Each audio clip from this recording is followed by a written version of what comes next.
This is Stephen with Fairs Management Interactive, also known as Fairs M.I. And today in our Learning Fairs M.I., one tab at a time, we're going to go ahead and look at icon objects.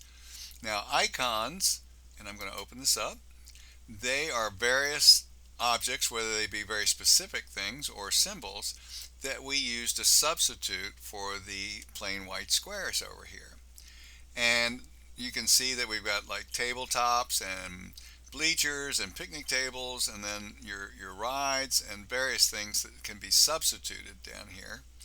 And let's go look at some more of them. You have your tents, and you have your kiosks and your band shells, and then you can look at vehicles. Here's an RV, so you can do RV layouts. You can even do agricultural type objects like tractors and combines. You can do a semi-trailer, so you can lay out a marshalling yard, and then there's some generic symbols too that can help out.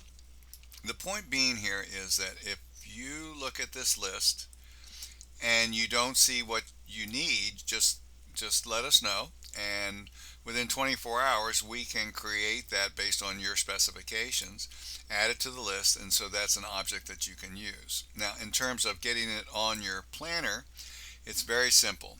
All you do is click the booth you want to substitute for, so that you get all the blue dots around that individual booth.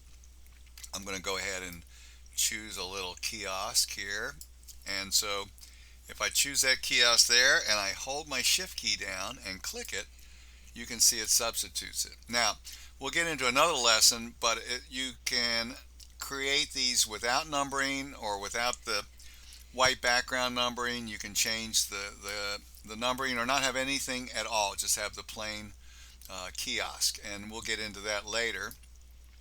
But essentially, it's just a matter of clicking on a booth.